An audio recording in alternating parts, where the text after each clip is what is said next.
Thank you very much. Thank you. Raise your hand. There's one. Yes, ma'am. Can you address What's what's happening with the United States Post Office? happening in the United States Post Office? So, Because he's changing the parameters of when something is stamped. Postmarked. Received. Mhm. So could you address that, please? Yes, ma'am. So I don't know in depth about it. I don't have all the answers for that, but exactly what you stated. Say again? Yes, ma'am. Her question is specifically on what's going on with the United States Post Office. Well, It's going to affect voting. Mhm. Is what it's going to affect. Yes, ma'am. So the post office made a rule that instead of whenever you take the letter or whatever you're mailing to the post office, it gets postmarked there, and that is the date of when it's going to be received or valid of when it gets received in. Now it's whenever it gets to the next distribution facility to then be postmarked.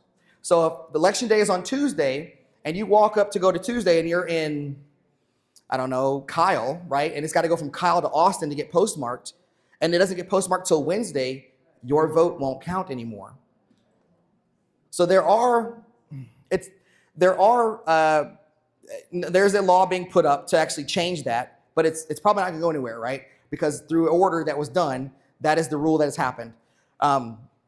As of right now, this is another one of those rules are being bent, right? These are things that we need to be all aware of and tell people that, hey, if you want to mail in your vote, you have to do it a week beforehand now. Because everything they can do to deny you the vote or to change the vote, that is being done right now. Yes, sir. Oh, yes, sir. Justin, you told us about your mission Yes, sir. to protect the rule of law. Okay. Why isn't John Carter? Doesn't John Carter do a good job of protecting the rule of law? Pretend I'm John Carter. Okay. I'm standing here. Tell me to my face why you should be elected instead of our current long-term, revered, military kind of stand-up guy, judge, you know. Judge, yes, sir. What's wrong with John Carter? Tell me why you should be elected over John Carter. Great question. And I will state this. If John Carter wants to have a conversation with me, I would love to talk with John Carter. Has anybody ever tried to talk to John Carter? Yeah. How many people are successful in talking to John Carter? Zero. Yeah, exactly. He doesn't show up, right? So first and foremost, if he won't show up for his constituents or his voters, why would he show up to defend the rule of law? I would also say, look at his voting record. I would ask about specifically, what have you put forward and forth to actually make the rule of law stronger?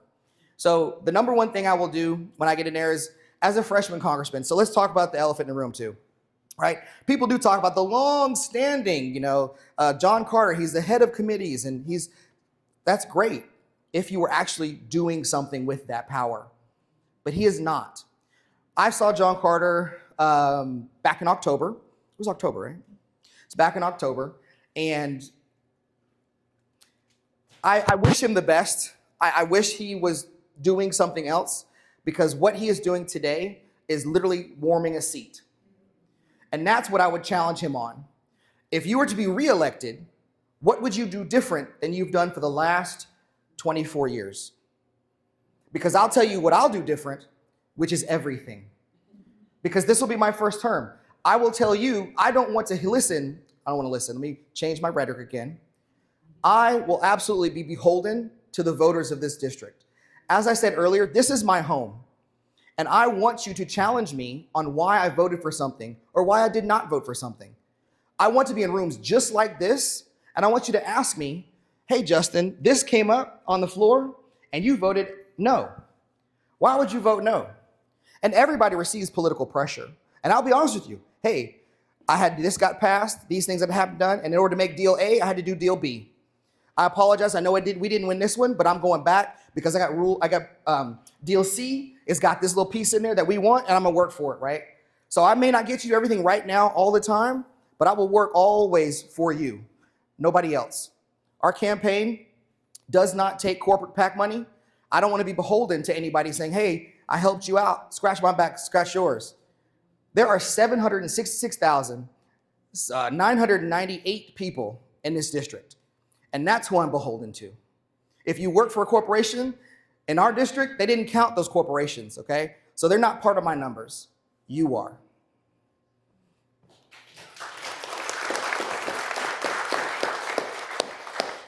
Any other questions?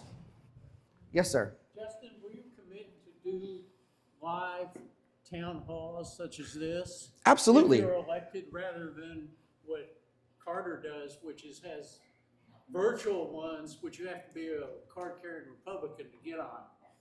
I will do that only if you're there, Brad. I absolutely will. I think this is where the rubber meets the road, right? I don't know everything. I don't have all the answers, and I'm not supposed to. But we collectively, that's what democracy is. We will have the answers for our district. And I can't sit in a room by myself somewhere else. If we have true representative government, it's being where the people are. And that's what I want to do for you. That's why I'm running for you. Yeah, baby. Yes, sir. So, what would be some of the first bills you would want to introduce? Yeah, great question. So the question was, what were the first bills I would introduce? I'm being 100% honest with you guys here, okay? I want to talk about the things that hurt and actually affect working families. I want to make sure food gets on the table because that's why people go to work. I want to make sure people have adequate health care beyond what they have wherever they are today. And I say the word adequate because it's substandard. I want to move beyond that. I want to make sure people have childcare because that's why you want to go to work and you want to make sure your kids have great education. You want to be able to provide for them an education. All these things help and affect working families. But the absolute first thing I will do is strengthen our democracy because there's no reason, and I said this back in July, would be the first thing I would do to strengthen our democracy. Because today, the slide from where we were in July, if I had a time machine to tell myself where we are today, I'd be like, nah, that didn't happen. And that's what scares me the most because I can't defend working families if we don't have democracy. That would be the first thing I would do. And why I say that is I would build a coalition with like-minded congressmen and women in order to say, how do we strengthen the rule of law? How do we strengthen the Congress's power and take it back from the executive? Because that's what they're doing. They're yielding power to the executive. We need to make sure we're pulling that back. That would be the absolute first thing I want to sign on to. Thank you. Yes, ma'am. I know how hard it is in the city of Georgetown to not be a conservative, like every sign says conservative. I was just wondering, what could we do to help people get to know you? Like, I feel like if people heard you speak, they'd vote for you. Thank you. But had I not known about this meeting, I wouldn't even know who you were. Yes, ma'am. Because I'm not like real political and all that. I understand. Yeah. Great and fair question. I'll say my number one challenge I have right now as a first-time candidate running is name recognition, right? I say silly things like vote early for Justin Early, and we make fun of my last name of Early, right? Early. I absolutely need help getting my name out there. Like I said, we don't have any political consultants on the staff or anything. We're really just trying to get our name out there, what we're doing. So the number one thing you can do, honestly, is help by volunteering. We have block walking every weekend. If you want to block walk your neighborhood, I'll give you a list of 25 houses near to you of Democrats who will listen to you if you knock on their door. I will give you phone numbers to call because we have phone banking every Mondays and Wednesdays. All right. And then the other thing we can do, and I know it's a tough time for everybody else, but everything costs money. And so if you could donate, that's the other thing you can do. So I know that, how do I put this? Everybody wants something like big, bang, pow, we can do this right away. We don't have those things just yet. We have to slowly build out, but I have to slowly build out in 45 days, right? I have to win my primary. And I do have a primary opponent. And he's a very phenomenal, nice man, right? But he will not stand to you and tell you what he's going to do. He's ran before, and he's not stated what he's going to do. And I don't mean that as a dig or anything else, because I would love to know more about him. And I'll be honest with you again, another honest point to me. He was part of my calculus in running for Congress. I appreciate what you had to say of like if somebody heard me speak, they would vote for me. Because I do a lot of like job interviews because I like to practice, you know. And I tell people, just let me talk to you. Let me see where we go from there. If I get past the initial screening, let's have a conversation, right? Because I can connect with people. I'm a human, you know, I'm a real person. I'm not saying that other people are not, but I want to make sure that they know who I am. So rooms like this are very important to me because as you can hear me, see me, and know me, you can take that to somebody else, right? If you went door to door, called somebody, you can say, I've heard him speak. I know where his heart is at. And I may not know everything about him, like how many toes he has. It's 10 to be honest. But I do know where his heart is, okay? And that's what I think would be the best thing for me is to just communicate with your people. Oh, one more, I'm sorry. My boss says one more. House parties. Oh, yes. So we also have house parties. Miss Karen, thank you very much. She had a house party at her house. Thank you. House parties are very important. And then you can let people know how you felt about the house party at your home. I came in and did, honestly, similar to the same thing we're doing here today. I spoke a little bit and I took questions and I answered them to the best of my ability because I want to make sure that you know who I am so that when I fly off to DC and vote yes or no, you have trust that I'm going to do what you know my heart is going to do. So that was the other one. My boss says, that's my wife anyway, so. Yes, ma'am. You said you're in cybersecurity. How are you going to fight, propaganda that's AI and all that? Yeah, great question. So it's fun, right? You know how you ruin AI? You poison the model. That's what it's called, poisoning the model. Okay. So somebody had some little rumor they want to tell about me, and I said, "Oh, that's crazy. Like, I'm glad you didn't find my 34 felonies. What about that one? So how do we do those things? We go in and challenge what's there. You actually talk to people. So that's number one. You guys can video this right now, what I'm doing here. Change every word I say in my voice and have me say this, that, other, blah, blah, blah, blah, blah, and then put it out there, right? And that can go viral. The only way to fight that today is to put out another video saying, this is what it really happened, here's what it is, and then you confuse people and it poisons the model, right? So then it's like, well, I don't know what to believe. So then I have to be out there every day talking to people, doing those things. After that, though, once those things are fought down and moved on, and I'm elected, you better believe there has to be laws against those things. Just a real point of, I don't know how funny this is, but there is a YouTuber who will take a video of you and your spouse in the grocery store, in the store, and then as one goes away, they will take a video of the other one who went away and have them kissing somebody and then go to the other spouse and say, hey, is this your spouse kissing somebody here? And that's an AI image they created literally in seconds. And now, depending on the level of your relationship, that might be a bad moment, That should be absolutely illegal. You should not have the ability to change my likeness on a whim without my permission.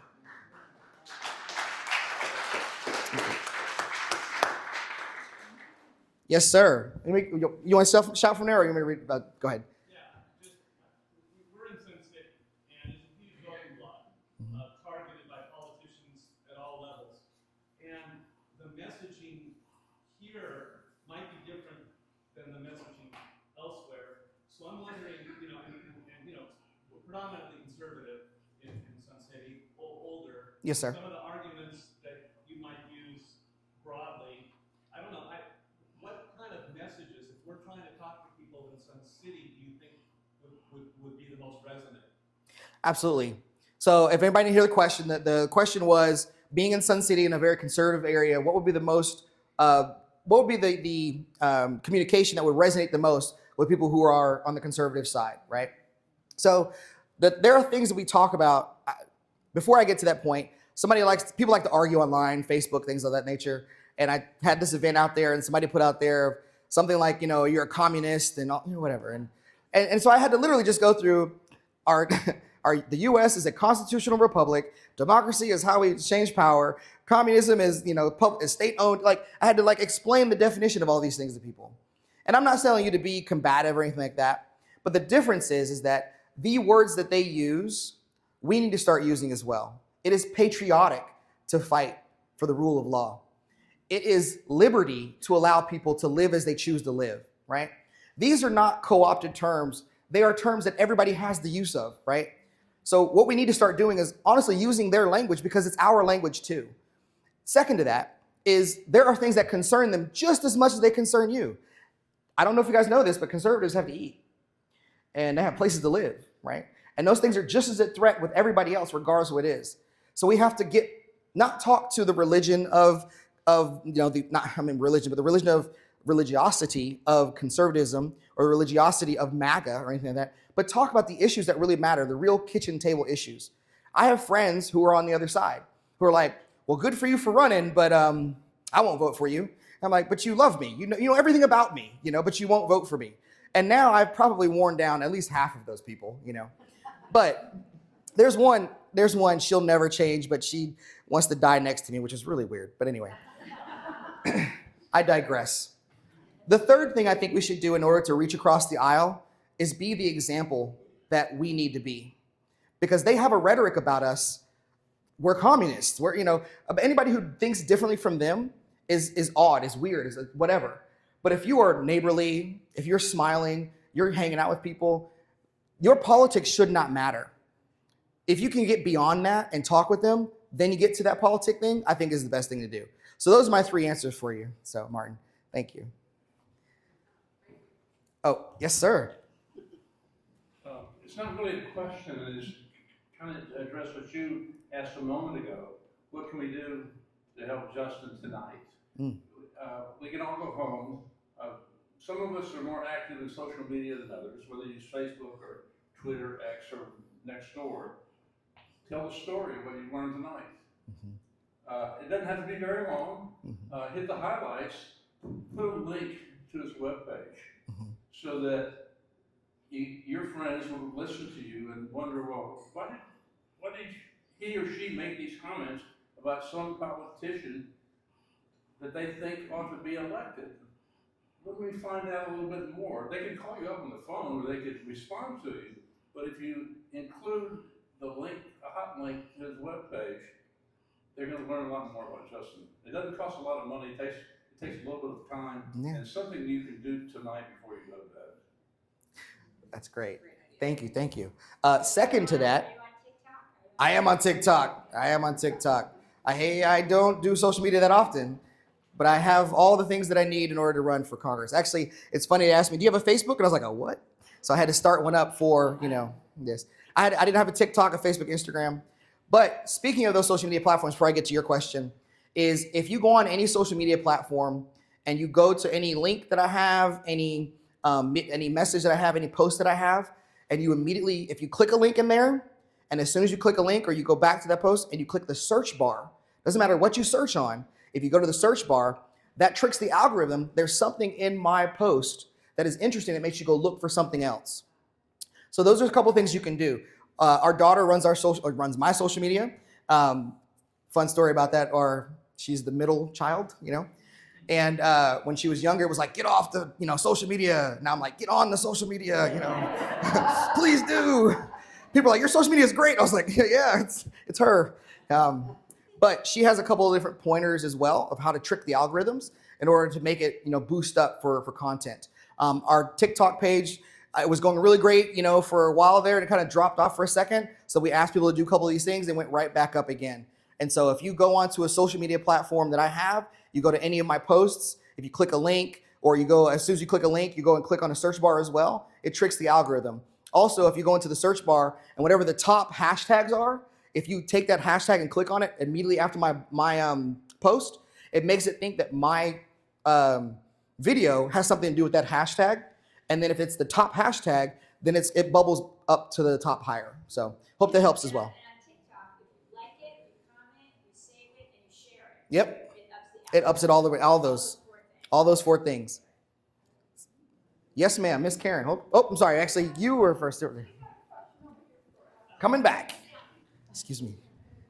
So our concern, we here have a general concern. We have a general concern about ICE. ICE is in our neighborhood. And we're horrified by this. And don't know how to respond, how to react, what to do, how to keep this from happening. Suggestions, thoughts, help. Don't know what to do. I'm gonna be honest with you, I don't know what to do either. All the pointers and things that I had said beforehand to people to know of ICE, alert ICE, know what's going on, because that is inhumane, doesn't treat people with dignity, and it is Gestapo 201, right? This is the second iteration of this. they are now going after people who are reporting them. They're going after people who are filming them. They are breaking First Amendment laws, or the First Amendment, in order to hide what they're doing. So for your safety, I would say don't do anything just yet. Because you are in this community, I don't want something happening to you. I also don't want something happening to people get picked up by ICE either, but there has to be another way for us to do this. So we have to write in laws to get them out, and I am deeply scared of what's gonna happen to people to challenge ICE. Whenever we did the No Kings March, whenever we had the things that were out in Portland that were out there, people who live their lives daily with the right to protest are now being punished for doing so. And that is something I want no one to go through. I don't want people to get picked up by ICE either. You have American citizens, you have veterans, you have women, children, you have everybody under the sun in order to boost their numbers getting picked up by ICE. However, I don't want you to challenge them because I don't want you to get in trouble. I don't want you to something to happen. So we have to put their power in our legislators. We have to put the power in those who can actually stop those things. The cities who are saying, get ICE out of here. We can pressure the businesses who support ICE, don't go to Home Depot anymore, right? Because they allow ICE to sit there and congregate there. Hilton, I don't know if you guys saw Hilton. Hilton just recently said no more ICE in our hotels because people boycotted Hilton, okay? So that's the way you can use soft power in order to do those things, but do not challenge them because I have a fear for you as well and everybody else who goes up against them. I hope that helps. I'm sorry. Just one question. Yes, ma'am. Piggybacking on that, someone told me, and this sounds devious, but you can invite your workers, if they're workers at your house, you could invite them in your house, and ICE cannot come into your house. It's against the law. Any truth to that? Taking people off the street without a warrant is against the law as well. So I would be very leery of any of that because the same rhetoric or same mentality you have that it's against the law, they're already breaking other laws. And so I would caution that, I would say. Yes, sir. I'm a retired lawyer. Yes, sir. Jerry's a retired lawyer. You know about the Fourth Amendment. Mm-hmm. Okay, you know about the requirements for arrest, reasonable suspicion, probable cause, and your home is safe. If you get inside, if they get in your house, you lock the door, and you refuse admission to an ICE officer, they must have a warrant to get into your home. This is correct. All right? Yes, sir. That is correct. You're not. A judicial warrant. Yes, sir. Yes. Well, the other thing that I ended up doing is, we got that little red card when we went to the protests. Mm-hmm. And so I have one of those now that I just tape right by my front door. What is it? We have a few, yeah. Yeah, Mhm. you got some of the red cards, Yes. right? Yeah, okay. I have a few red cards. Not tonight with us. I apologize. Gary, do you want me to give you some of the red cards when we meet back up with you? Or I know a few people here. So there you go. Miss Dawn has a red card. So this red card here. Oh yeah, here's another one here. There we go. These are the red cards that people are referring to. Yes, it tells people their rights. It's in English and it's in Spanish on both sides, right? And this at least informs people of their rights before something happens to them. So what people have been doing in making these cards are distributing them for free in order for people to understand what their rights are when they have them. That's a good idea to post it on the. Post it on the door. Yes, ma'am. So you just leave this in your door? That is the suggestion that she's given. I'm yes, ma'am. I have it on the inside of my door, so if, it's like, it's right there, it's not like I have to be thinking about where it's. Right. It's not a sign on the outside. It's on the inside. Yes, sir. Oh, This slide in this fascism that we've had in our country is pretty bad. Our House of Representatives claim, or at least the Democrats, they have no ability to do anything about it. Mm-hmm. What will you be able to do? Have you even studied it? I think you have. yes, sir. What could you do to stop this? Absolutely. So, Joe, actually, I replied to your email today. So the question, or you guys heard the question, right? The question is, our House of Representatives are always claiming that there's nothing they can do because they're not in power, right? They're in the minority. However, the minority party, whenever they're the minority, they do obstructionism all the time. The issue and the deal is you have to be smart with your obstructionism. It has to be worth your fight, because then you end up like Ted Cruz and get alienated, right? And then he came back along and everybody likes him now for some reason. But I digress. The issue is here is that one of 435 people I'm trying to be. And in order to get my vote, you have to be on what we want to do, right? We have to be supporting working families. We have to treat people with dignity, provide real security and real opportunity, okay? So those are the things that I want to stand for. Outside of that, if I can't come back to my constituents and tell them why we did something, I wouldn't do it. Now, presenting bills on the floor, which is absolutely what a congressman does, and to do, you can absolutely do that and get people on your side to do those things. That's the positive way to do it. The video that you share with me, that is the negative way to do it, which is not going on with unanimous consent. So every time something gets on the floor, you have to, they do things by unanimous consent. And the reason why they go on with that is because the long-standing precedent is that everybody gets along and everybody's a friend, right? The problem, what happens is, once you go against that precedent, you all of a sudden don't have any support in Congress. So if you're gonna pull the nuclear level from the individual side, it has to be worth it. And I will absolutely make sure it's worth it to do it, because I don't have a political seat to hold. I'm not trying to make a career out of this. I'm doing this because I do it for people. I always joke, somebody asked me, what happens if Michael Dell finds out I'm running for Congress and he doesn't like it?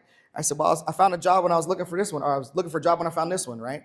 I can find another job. Same thing with Congress, right? If I can get up there and get the support of people and do what they need me to do for the people, then I have no problem challenging the status quo, because I don't want to adhere to a party that refuses to work for the working class, and they say they're the working class party, right?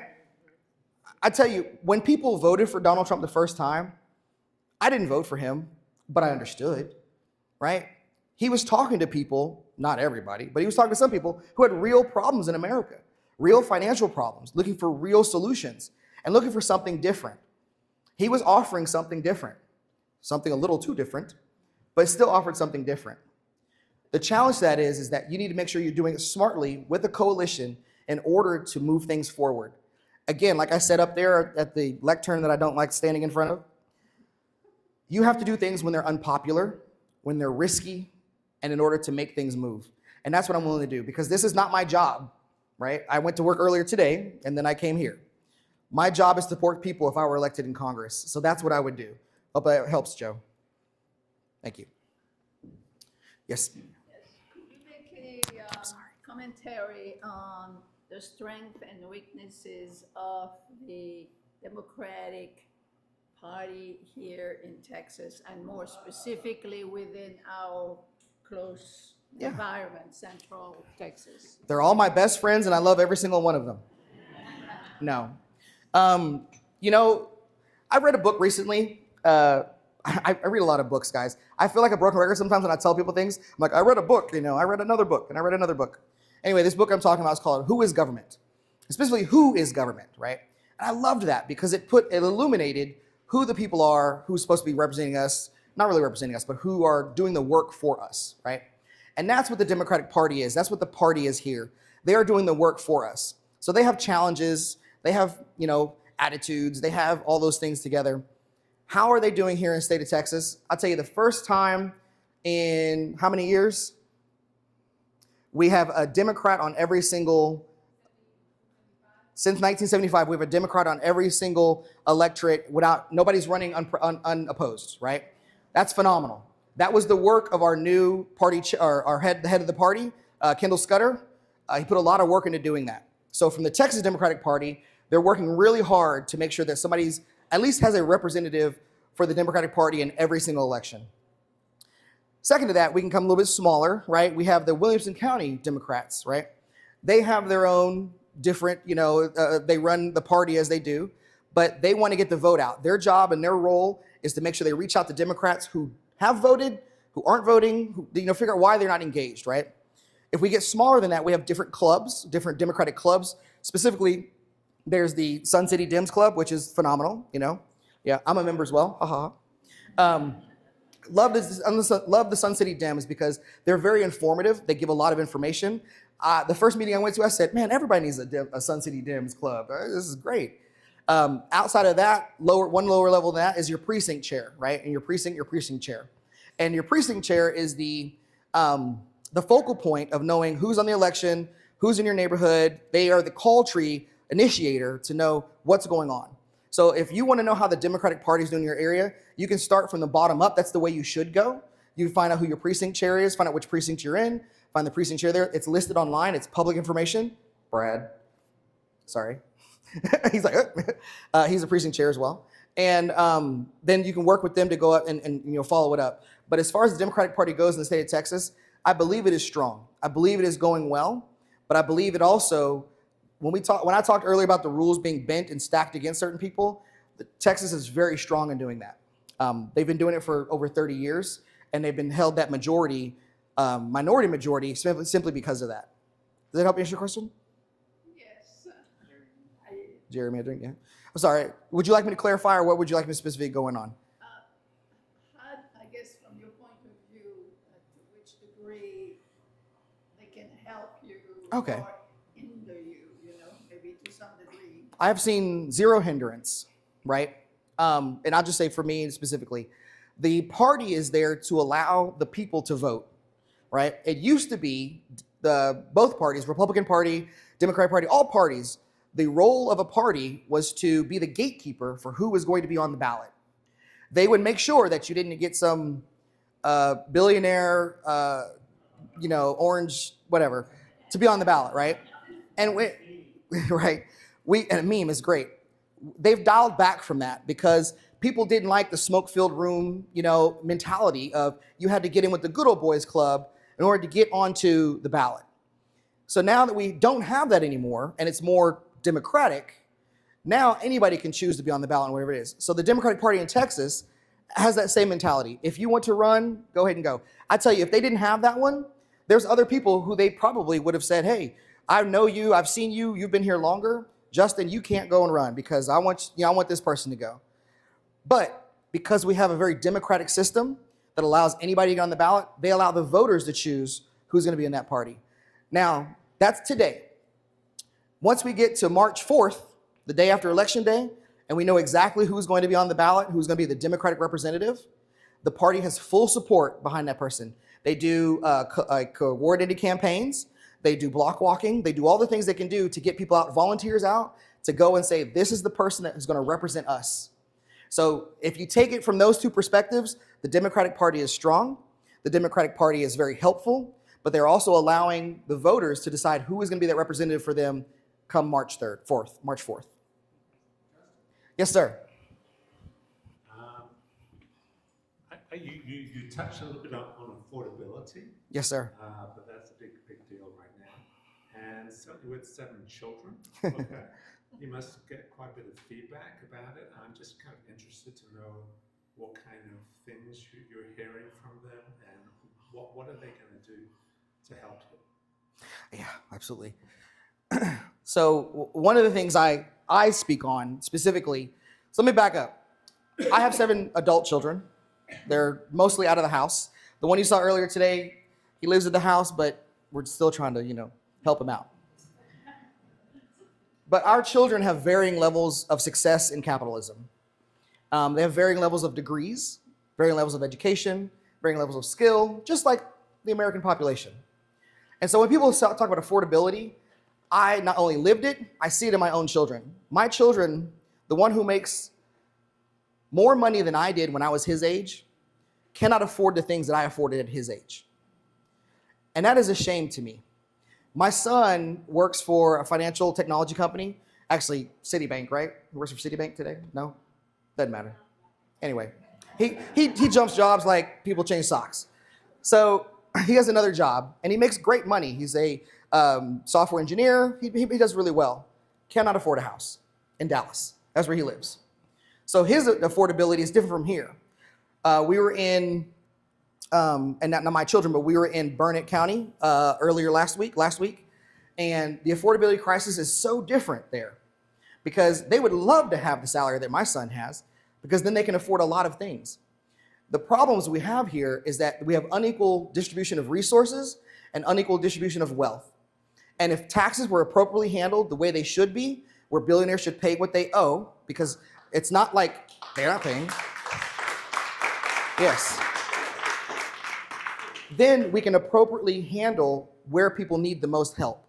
And that's where I think of the affordability crisis is really stemming from, is predatory capitalism run amok, but at the same time, we're not appropriately allocating resources the way it should go. So we actually, you asked about John Carter earlier, and John Carter has left money on the table specifically for Texas 31 that he could have argued for. And I don't know how often you guys get up to Killeen. Killeen looks nothing like Georgetown. I went to elementary school in Killeen, actually went to Peebles Elementary, and that school looks the exact same as it did when I was 9 years old, 8 years old. There are dollars that could have came back to support the area of Killeen that they leave on the table. Why? So if we talk about affordability, it is the job of the government to make sure resources are allocated appropriately, taxes, AKA taxes, but also that we are doing our best and our part to bring those dollars back to the communities that we serve. If you are truly a representative for this area, those dollars need to come back. So, any other questions? Does that answer your question? Okay. All right. We'll sit and we'll keep talking. You know? Justin, Oh. can I just comment? Yes, sir. I'm a Democratic precinct chair in 370, which is over by St. Gabriel Park. But what we really need is more precinct chairs. People to go out, learn who's in their precinct, so we know who the Democrats are. So when November comes around, whoever we're running against Carter, we can mobilize those people. We can tell when they vote. Secretary of State tells you every day when somebody votes. So if we got a Democrat who's, kind of wishy-washy, always finds other things, we can identify, we can call them and say, hey, you promised me you're gonna go vote. You haven't done it yet. And, but what we really need are people in the precincts to get in their neighborhoods, know who's the Democrats, and identify them. We have a real hard time identifying who the Democrats are. I had 55% of my people voted for Trump, okay? But that means 45% didn't. And I only know who 300 of them are. So, there's 700 people, I don't know who they are, but what we really need are precinct chairs. Yeah. Thank you, Brad. That's great. And I just want to put a little point of clarification. They don't know who you voted for. They just know who you voted in the primary for, right? And second to that is that the 300 people, they're the ones who basically stand up and say something, right? They vote the most often. But at ballot time come November, there are more Democrats out there that actually come out and vote or don't vote. One of the things I love to tell people right now is that you are not alone, right? I know when I watch the news or I watch the TV and I feel like, does anybody think that this is crazy? Does anybody else think that this is out of control? And I want to tell you, you are not alone. And you have neighbors who feel the exact same way. And I want to ask you to tell them they are not alone.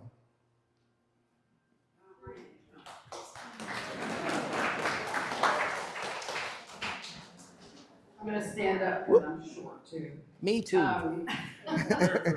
Yeah. Yeah. And I've never been 6'2". I'm also a precinct chair in Williamson County, and I'm here tonight just because I'm like a charter member of the Justin Early Fan Club. I live in Austin, but in Williamson County, and that Brad was right about the need for more precinct chairs, and even if you have a precinct chair, get active. They can always use the help. Mm-hmm. Somebody else to split the phone calls up with, and be like block captains, or block captains, to make the precinct chair's job a little easier, because it's hard work. It's a good way to get in lots of steps. You know, just knocking doors to collect emails or collect information or invite them to meetings and like this. A couple of announcements. Do you have yard signs yet? When are they coming? They're coming next week. Okay, because yard signs can go up now. And don't let anybody in Sun City and your HOA tell you they cannot. They can go up 90 days, and there's state law to protect you. They have to allow those yard signs, 1 yard sign per candidate. And then after the election, they have to come down 10 days later. If you have any changes in your voter registration, a change of address, a name change, if you're new to Sun City and you haven't yet registered, or you're still registered in Dallas or Houston, you have until February 2nd to make that change so that you can vote here. And then early voting starts in February 17th. So today we're 56 days out from March 3rd. March 3rd. Mm-hmm. That's scary close. Tell me about it. Thank you. Thank you, Jan. You want to go one more? Yeah. Okay. Be sure, everybody, if you vote by mail and if you have mobility issues, which I do, I can talk loud enough, Okay. you don't need that. All right. You need to already be filling out your request for a ballot by mail.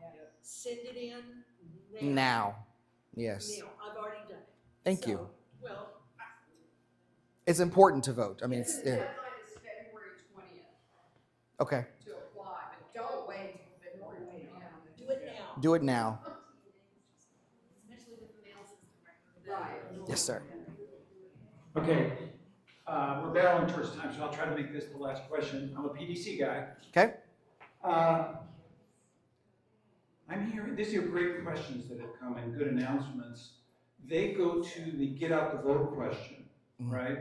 So one strategy that would be important to a primary candidate would be to get out the vote in your favor. Absolutely. To get over the hurdle, then to face the other side's candidate in the general. Yes, sir. Okay, so now we've got get out the vote as a question. If every Democrat went to the polls for the primary and voted for you, you would become the candidate. The candidate. Yes, sir. But if every candidate in the general, if every Democrat in the general went to the polls and voted for you, would you win? Oh, yeah. Yeah. Yes. Okay. Yes. So in your view, get out the vote is a big deal. It's a huge deal. Okay. Absolutely. And specifically, the strategies for get out the vote include the things we've heard here on a going forward basis. Yes, right? sir. Okay. Yes, sir. Final question. Okay. Are you going to debate John Carter? I would love to debate John Carter. It's like, I honestly, I have a primary opponent. I'd love to debate him as well. We asked them, we floated the question to him, so we'll see if we actually get a primary debate as well. So. Yeah, and not for nothing. This is no cat out of the bag. PDC's taken a neutral standpoint at this point. We are also going to have the other primary candidate. Awesome. So that's down the road.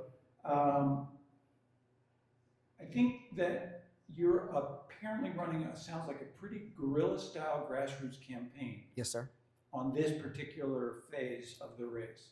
Do you anticipate getting additional support beyond the Democratic Party in the general? 100%. Yes, sir. Tell us about that. Yeah. So a little bit of background because he talked about redistricting a little bit earlier today. Previously, Texas 31 was Bell County and Williamson County. And then, I don't know if you guys remember if you were here for MJ Hagar in 2018. She scared the bejesus out of John Carter. She came within 2 points of winning. And so if she would have ran again, it could have been, a Tide Turner at that point. She decided to do something else with her career, ran for another office. And then in 2021, as soon as they redistricted and changed it. And what they took out in 2021 was Killeen. Because Killeen was a lot of Black and brown individuals, a lot of veterans, a lot of people who were disenfranchised already, right? So then in the decade redistricting in order to sacrifice and actually cut up Austin and Dallas and other places. They had to take votes from other places around, and they had to bring Killeen back into Texas 31. So specifically the question was, what about get out the vote? How do we do that? And what are we gonna do there as far as getting after the primary into the general? The role and the goal there is really to show the jewel of Killeen. If you go and look at all of the all of the voting things in there is a great big blue jewel in the middle of Killeen, but they don't vote. If we tap that, that is what flips Texas 31, 100%. And so I'm already working with other people, other candidates, other organizations to show how I can be the candidate to get people out of their houses and get them to the polls to change Killeen and Texas 31. We have a great population of Democrats down here in Williamson County. We have a lot of tech bros. We got a lot of people who, suburbs who moved here from other places that are Democrats that we have not identified yet. But we absolutely have to put a lot of work and help into Killeen. And I think if we show that we can actually get that help there, we can flip Killeen, we can flip Texas 31. And so that's what I'm already working on specifically. Outside of that, if you look at the MJ Hagar race, if you look at other successful failed races, I guess, more successful than, anyway, races out there, the goal is to get the dollars from outside of Texas, right? Texas does not give a lot of money in the primaries or in the general election. So my goal would be to travel specifically to ask people to invest in our area. Because once they invest in the Democratic Party here to get a Democrat elected, then the Texas 31 will then flip. And so my goal at that time would have been to leave the area to go get more dollars back into here. It's not something I'm looking forward to because travel kind of sucks, but it's okay. I will do that to bring dollars back here so we can flip Texas 31. Hope that makes answer your question. Yeah, that's a great answer. Whatever it's worth, I'm led to believe by conversations I've had that you have just hit the nail on the head, that it is a doable deal for the Democrat who can carry the load, but it's going to happen in the blue dotting. And the blue dot. Mm-hmm. And so I think all of us need to know that, but I think the clear message here has been for people who want to support the Democratic candidates that it starts at home, and then success breeds success, and then you're positioned, or whomever it is, will be positioned To do. in a way that John Carter can't count on the status quo to carry him. Agreed. It starts here. I'm grateful that you all showed up for the PDC meeting. I am particularly grateful for your doing. Thank you very much. I appreciate it. Thanks, everybody. Thank you, everybody. Thank you.